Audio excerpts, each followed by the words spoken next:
My name is Owen Symes, and welcome to The Copagandists, a podcast about cop shows and the people who make them.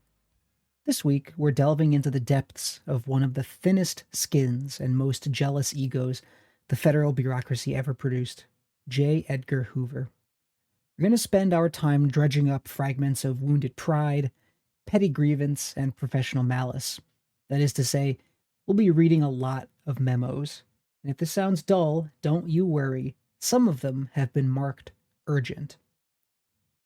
The Federal Bureau of Investigation did not come at Desi Arnaz or the Untouchables out of nowhere. Not only had the Bureau a long experience in the creation of propaganda and the manipulation of mass media, it also had an existing relationship both to Eliot Ness and Desi Arnaz that predated the Untouchables. Back in the 1930s, with the end of prohibition on the horizon, Ness had actually applied to transfer over to the FBI. A 1959 Bureau memo summarized this process. Quote, Ness applied for the position of special agent in the FBI in September 1933, but he was not accepted because he generally did not meet the Bureau's standards. That's not the whole story, though. The most complete history of Ness's career, Scarface, and the Untouchable asserts that the real reason Ness was not accepted into the Bureau had more to do with another famous agent, Melvin Purvis, who felt threatened by Ness and so used his influence within the Bureau to persuade Hoover that Ness was, contrary to fact, corrupt and incompetent. As for Desi Arnaz, the FBI had long surveilled his father and had been concerned about Desi himself since at least 1946, when he attended a show sponsored by the Hollywood Independent Citizens Committee for the Arts, Sciences, and Professions, an organization accused by arch-conservatives as being a communist front. The FBI, actually, was also surveilling Desi Arnaz's wife, Lucille Ball, maybe the most famous woman in the country at the time. She had registered as a communist back in 1936, although she later swore that this had only been at the behest of her father. The House Un-American Activities Committee later let her off the hook for this, call it a lapse in judgment, but J. Edgar Hoover kept tabs on her from 1953 onwards, just in case. This surveillance was not known to Arnaz at the time. Indeed, he thought himself on relatively good terms with Hoover and the Bureau. This explains why, before agreeing to produce the Scarface mob in 1959, Arnaz reached out to the FBI directly to seek their official approval. Addressing a January 1959 letter to Associate FBI Director Clyde Tolson, Arnaz wrote, quote, out of courtesy to former Agent Ness, we would like to locate or seek clearance for the Bureau to use real names of agents involved, make dramatic reference to the FBI itself, etc. I would appreciate any help you can give me on this project. Arnaz concluded, my best regards to Edgar and yourself for the new year. A response came bearing the name of J. Edgar Hoover himself. It's not clear if he wrote it or not. Bureau replies often carried his name, yet were not written by the chief. At any rate, this response corrected Arnaz on Ness's employment record. He'd never been an FBI agent. Alas, therefore, the FBI could not provide assistance on clearing the use of the listed names. The response also advised that given the real history behind the Untouchables, quote, a direct reference to the FBI would detract from the authenticity of your presentation. Although Arnaz was not yet producing episodes based on anything the FBI had actually done, or on anyone who'd actually worked there, Hoover nevertheless ordered that somebody keep tabs on the upcoming program. In the event, not much arose for the FBI to complain about in this pilot episode, The Scarface Mob, or indeed, the first episode to air episodically in October of that same year. The second episode after the pilot, however, was a different story. Ma Barker and Her Boys, as the episode was called, brought the program squarely within the crosshairs of the Federal Bureau of Investigation, who quickly got its shoulder holster into a knot that would take years to untangle.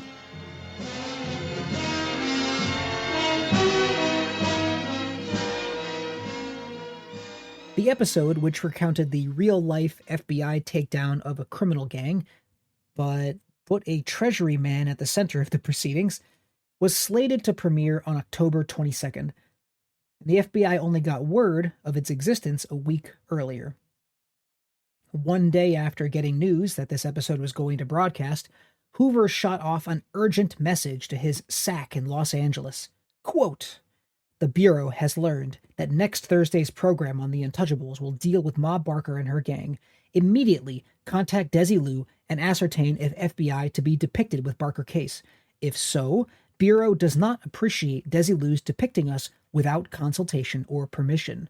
If Bureau not depicted in this case and credit given to Treasury Department, program will be historically inaccurate and give wrong impression to viewers regarding agency responsible for breaking up Barker gang. This matter should be given expeditious attention and Bureau promptly advised."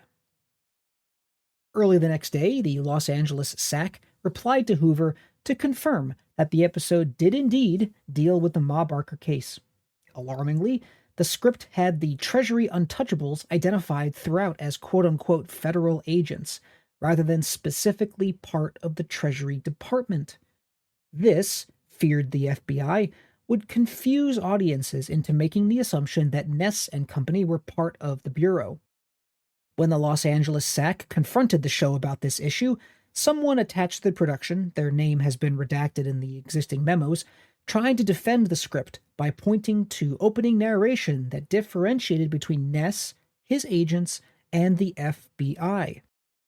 The SAC responded that the script was, quote, "completely unfactual and credits other agencies with work done by FBI," according to his summary of the conversation. The SAC continued, quote, "further pointed out that it is bad enough to do this and worse to have the FBI in supporting role." At this point, according to this memo, the TV man realized his terrible error and vowed to make repairs. Then Assistant Director of the FBI Crime Records Division, Cartha DeLoach, dispatched a long memo summarizing this incident and his conversation with someone on the production. Based on his outline of the incident, DeLoach recommended that he be allowed to call Arnaz directly and convince the producer to add some kind of disclaimer to the episode. He ended this memo by noting that the Bureau had other options at its disposal should Desi Arnaz fail to cooperate. Quote, "If no satisfaction is obtained from Arnaz and Desilu Productions, we should give consideration to confidentially advising Redacted at American Broadcasting Company Network regarding this matter. Redacted should be told that the ABC TV network is being placed in the untenable position of showing so-called factual programs, when in fact the programs are absolutely false and misleading. He should be advised that we feel certain that he would not want this stigma against the ABC network, particularly when the public is raising a hue and cry at this time against other networks for falseness, the quiz shows." A handwritten addition to the memo reads ominously, "I see no reason for pulling our punches." Now, by way of context, the quiz show scandal erupted in the late 1950s around several high-profile and very popular competitive quiz shows. Sponsors had been discovered to be rigging the games, often with the cooperation of the show's producers and the contestants. News of this cheating scandalized the country and set off a wave of debate regarding the place of television and mass media in a democratic society. Congressional testimony reverberated across radios and TVs as pundits condemned, politicians pontificated, executives equivocated, and those responsible let one or two saps take the fall. The TV networks emerged unscathed. Actually, they used the scandal as an excuse to assert greater control over their programming, the programming that they purchased from producers, and also as an excuse to rein in the power of ad agencies and corporate sponsors. Anyway, whether because Arnaz, as a TV producer, already felt threatened given the heated environment surrounding TV at the time, or because he really had no desire to quarrel with Hoover, he did not resist this FBI pushback, quickly agreeing to affix a disclaimer to the Ma Barker episode. He also pleaded with DeLoach that the reason for the foul-up came not from any desire to harm the FBI's reputation. It was just because he and Lucy had been too distracted by other projects to monitor the show as closely as it obviously deserved. He assured the FBI official that going forward, his company would do better. As ultimately agreed, the disclaimer added to the end of the episode and narrated over the credits read as follows. Desilu Productions wishes to point out that the FBI, although not being featured in tonight's program, had the principal jurisdictional responsibility of the Barker case and was responsible for the handling and eventual solution of it. Alas for everyone involved, the FBI did not ultimately find this disclaimer very effective. Deloach noted in a May 1960 memo that, quote, the disclaimer usually made no impression, that the television audience still believed that Eliot Ness might have had something to do with the Ma Barker case. At any rate, on October 20th, the Los Angeles SAC updated Hoover on a meeting he'd had with Arnaz. He told the producer that future stories concerning the FBI were out. The Untouchables would not be able to use cases like John Dillinger for entertainment value. The Los Angeles SAC noted that Arnaz was fully cooperative here. Quote, Arnaz issuing blanket instructions to all producers that any time FBI or Mr. Hoover to be mentioned in any light, contact be made with Los Angeles office so same may be properly presented. Arnaz stated emphatically under no circumstances does he want to damage in the least the friendship he enjoys with Mr. Hoover. Meeting on face left no indication of ill will whatsoever. And that same day, Hoover actually received a letter of apology from Desilu Productions, probably written by Lucille Ball. Whoever the sender was, they wanted to express deep contrition over the, quote, situation which caused some concern on the part of the Bureau representatives. They promised that meetings were taking place, that they were going to meet with the FBI special agent for Los Angeles, and that, quote, all the differences will be ironed out very quickly and to the satisfaction of all concerned. More broadly, Hoover and the Bureau took the Ma Barker episode as a lesson to be applied to Hollywood more generally.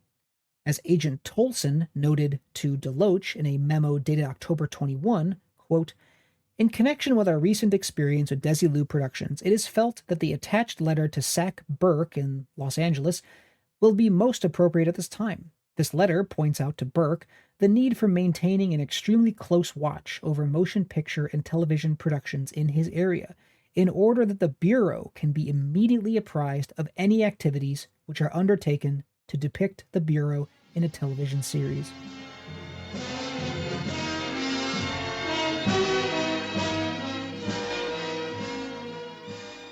Although it seems funny and honestly a little ridiculous that a federal law enforcement agency would expend this kind of energy and attention on a television show, we should keep a few things in mind. Number one, Hoover was a big believer in the power and importance of mass media, in the necessity of controlling the image, reputation, and narrative surrounding him and his bureau. His faith in media seems well placed, for without the trumpeting of his successes in the 1930s against bank robbers and in the 1940s against Nazi spies, Hoover likely never would have achieved the public notoriety, the government funding, and thus the political power that he had managed to amass by the dawn of the Cold War. Number two, as a brand new medium, television at this time was taken very seriously by many people, not just bloviating politicians or paranoid bureaucrats, but philosophers and real leaders too.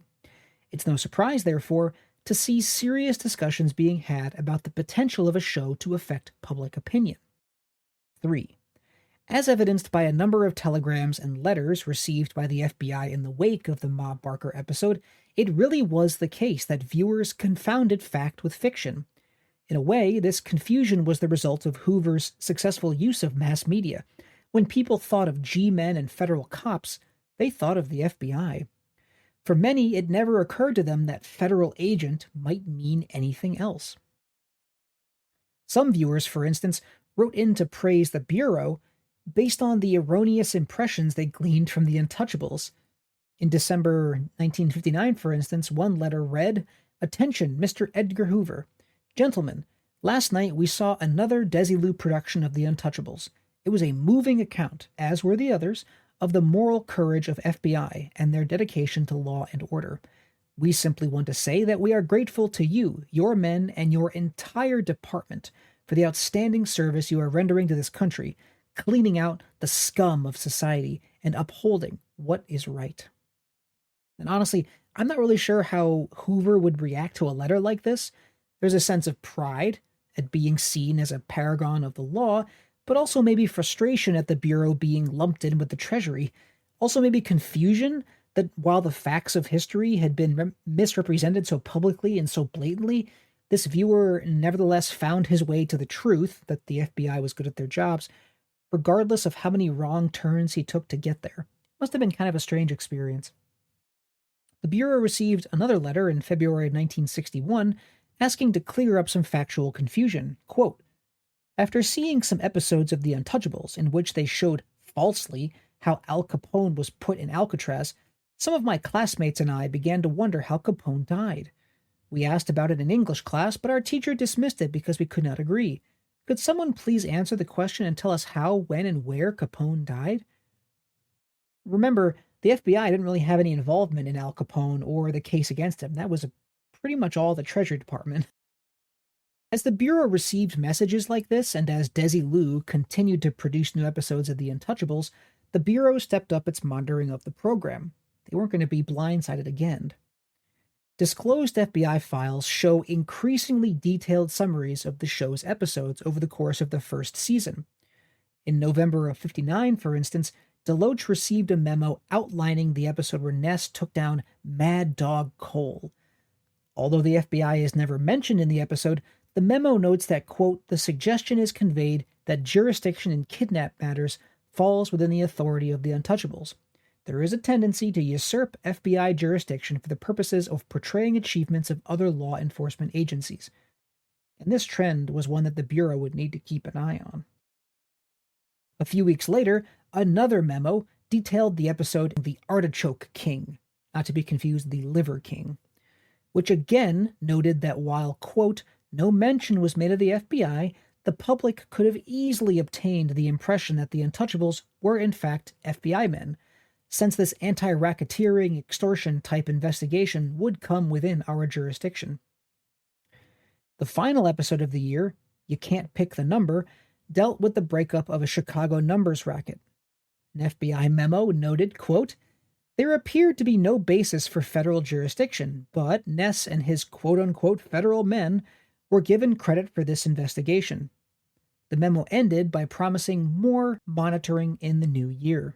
And indeed, episodic monitoring continued into 1960, with memos noting when the Untouchables were referred to as federal police or agents, when the realities of jurisdiction were ignored, and whether or not the FBI had been mentioned directly.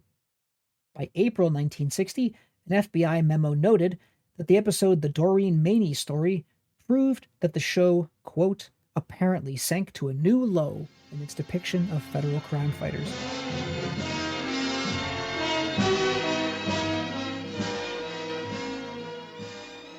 While this monitoring went on behind the scenes, a more public row took place. In December of '59, the show's star, Robert Stack, spoke out of turn. In an interview with TV Guide, he attributed the success of the show to the freedom of action allowed to its main characters, by dint of taking place in a historical setting. He compared the unhindered lawmen of Prohibition to the current red-tape-bound FBI of his own time. Quote, they've got so many rules and regulations in my FBI friend's outfit that it's all he can do to blow his nose. Wouldn't you know it, barely a week later, Assistant FBI Director Tolson shot off a series of letters both to Robert Stack and to his boss, Desi Arnaz. His letter to Robert Stack is not extant, but a subsequent memo summarizes its contents. Quote, Mr. Tolson, in his letter to Mr. Stack, pointed out that it takes years of hard, tedious work to develop the respect and merit the confidence of the public. Yet in a few rather flippant remarks, he, Stack, managed to hold up, to scorn, and to ridicule the valiant past and present efforts of thousands of FBI agents. Mr. Tolson told Stack that all of us in the FBI are very proud of the many accomplishments we have made while operating within the framework of laws passed by Congress. Tolson's letter to Arnaz read in part, quote, After reading with great surprise Mr. Robert Stack's comments, I wrote him a letter expressing my feelings regarding his snide remarks, which reflect unfavorably on the FBI. I'm sure you will agree that my position is not only sound, but justified. Hoover himself also shot off a missive to Arnaz. Quote, such remarks as attributed to Mr. Stack would seem to indicate that the FBI and law enforcement as a whole is today incapable of handling its responsibilities. You, of course, as a personal friend and one interested in the FBI, understand the fact that the FBI's accomplishments over the years have become even greater. Mr. Stack's sarcasm hardly rings true in the face of such facts. Now, despite this row, Robert Stack remained on the show, so presumably Arnaz was able to smooth things over to some extent.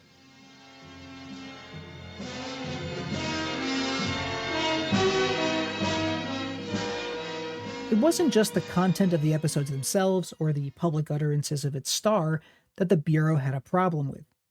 Paratext, that is to say, articles and other media beyond the show itself, could also cause the Hooverites a headache. This had been going on since the show's inception, of course. For instance, a half-page ad for the show on October 29th in TV Guide showed a picture of Ness with the caption, "A new kind of series, beginning the true story of FBI man Eliot Ness's savage war on the notorious mobster Al Capone left behind." Much to the irritation of the Bureau, these errors continued despite their internal memos complaining about them. In August, for instance, an article in Newsweek appeared detailing the behind-the-scenes work on the upcoming season. Crucially, it described the protagonist as former FBI man Eliot Ness. Oops. This erroneous article quickly made the memo rounds. According to one, quote, Desilu Productions is continuing its past activities of portraying Robert Stack in the role of a former FBI man in its forthcoming series. While the article does not indicate that Stack will be actually identified as a former FBI man in the TV series, it does identify Eliot Ness as a former FBI man. The memo continues, quote, it is apparent that Desilu Productions has every intention of continuing its past activities of misrepresenting FBI investigations through inaccurate portrayals, spiced-up stories, and outright fabrications. In May 1960, new episodes went on hiatus, and with that, the FBI ceased further monitoring of the show, although it continued to accrue material on Desi Arnaz and the goings-on at Desilu. The FBI documents that are available are not in chronological order, but the most recent one that I could find mentioning Arnaz, a largely redacted summary of the man made at the request of Alexander P. Butterfield, Deputy Assistant to President Nixon, was written in June of 1970.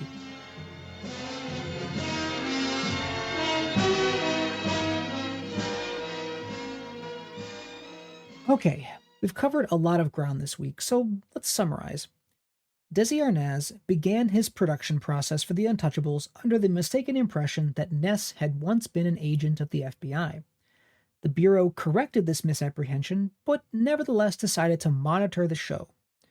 Although there were only a few problems at first, the last-minute news of the Ma Barker episode sent Hoover into a peak of annoyance, prompting dozens of memos and letters, both between FBI employees and back and forth between the Bureau and Desilu. Although Arnaz cooperated as best he could, the FBI continued to monitor each episode as it aired, summarizing plots and noting particular criticisms, and this continued well into 1960. Meanwhile, the press continued to describe Ness as an FBI man, or almost as frustratingly as just a federal agent. All of this sowed considerable confusion among the viewing public, who were more familiar with the FBI than with any other branch of federal law enforcement and often conflated federal law enforcement broadly with the FBI in particular. In this way, Hoover's very success in the 30s and 40s at getting the Bureau into the national imagination now came back to haunt him. Hoover came away from this experience determined to get into television. As we'll see in due course, while Hoover had expended considerable energies into newspapers, radio, even film, he hadn't jumped at television until this point. Although the show that resulted from this sudden interest in television, creatively titled The FBI, would also be produced by Quinn Martin, it wouldn't hit the air until 1965. In the meantime, we have a few more things to cover. Next time, we'll turn our attention to one final controversy that swirled around the Untouchables, that of violence on television. This was the show's most public controversy, for it spawned congressional hearings and forced the publication of internal production documents that made both ABC and Quinn Martin look pretty bad. Unsurprisingly, the embarrassment of this controversy had considerable effect on people all over the TV industry, from network executives down to fledgling TV producers like Martin. It's therefore worth covering in some detail. Thanks for listening to this week's episode. Sources are in the show notes below. You can find an essay version of this script, complete with detailed citations, on my Substack at Owen Symes. You can also find me on Blue Sky, Owen-Symes, YouTube at Integral History, and you can check out my book, He Was Our Man in Washington, A History of the Obama Years. Music by Carl Casey at White Bat Audio. See you next time.